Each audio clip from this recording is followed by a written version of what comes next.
పండించే ప్రతి మెతుకు మీద తినేవాడి పేరు రాసి ఉంటుందండి. అదే నిజమైతే బుల్లెట్ మీద కూడా ఖచ్చితంగా చావుబోయేడి పేరు రాసే ఉంటుంది.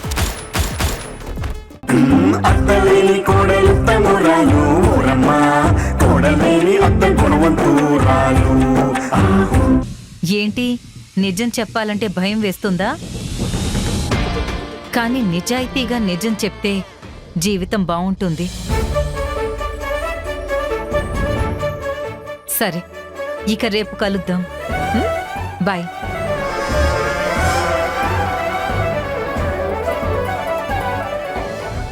అత్తమ్మా, అత్త ఒక్క నిమిషం. అత్త, నీకొక చిన్న సర్ప్రైజ్. నాకా? ఏ అత్తకి కోడలు సర్ప్రైజ్ ఇయ్యొద్దా? ఎందుకు ఇవ్వకూడదమ్మా? ఇదిగోండి. ఏంటిది? తీసుకోండి. అత్తమ్మని చూసిన సంధి నాకు మా అమ్మ లెక్కనే కొడుతుంది. నాకు జర కొత్తగా విష్ చేయాలనిపించింది, అందుకే గ్రీటింగ్ కార్డు తీసుకొచ్చిన. అత్తమ్మా, నేనేం రాసిన్నో జర అందరికి చదివి వినిపియరాదే? అలాగే.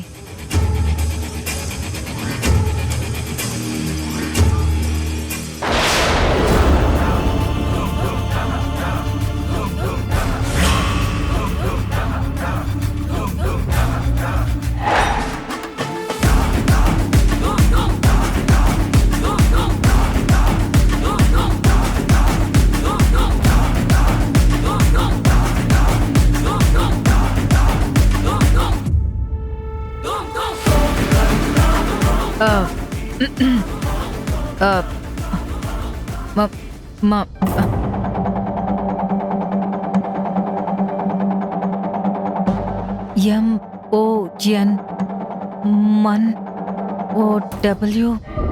నాకింత జ్ఞానబోధ చేసినవే, నీకసలు అక్షర జ్ఞానమే లేదు అనేదాన్ని ప్రూవ్ చేయనీకే ఈ ఐడియా. చదువు, ఎట్లా చదువుతో నేను చూస్తా. తప్పులు చదువు.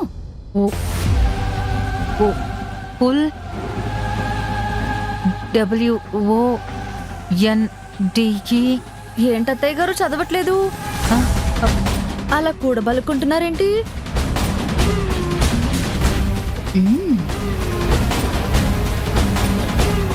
నాకు ఇంగ్లీష్ చదవడం రాదమ్మా.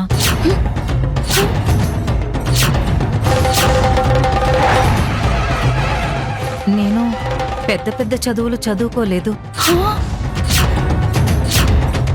ఏంటి, చదువుకోకుండానే కోడల ట్రైనింగ్ సెంటర్ పెట్టారా?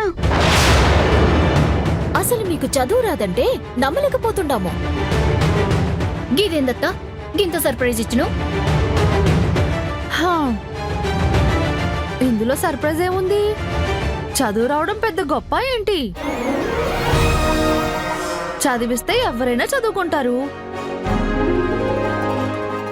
అత్తయ్య గారికి పాపం అవకాశం రాలేదేమో. అయినా చదువుకోకుండానే ఇంత గొప్ప గొప్ప విషయాలు చెప్తున్నారు.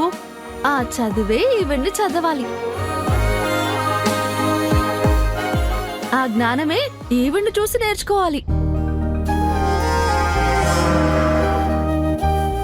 అత్తయ్య గారు, మరేం పర్వాలేదండి బాబు, మీరు అలా కంటిన్యూ అయిపోండి అంతే. కరెక్ట్, బాగా చెప్పినావమ్మి. కరెక్ట్. చదువు కాదు, సంస్కారం ముఖ్యమని మనందరికీ తెలుసు కదా.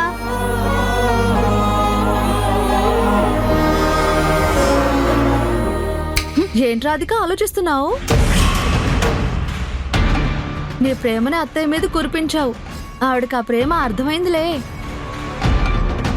ఇంకా నువ్వు రాసిందేంటో చదవాలా ఏంటి? ఏం అవసరం లేదులే. పోదాం పదండ్రి. బాయ్ అత్త. బాయ్ అమ్మా. బాయ్ అత్త. బాయ్.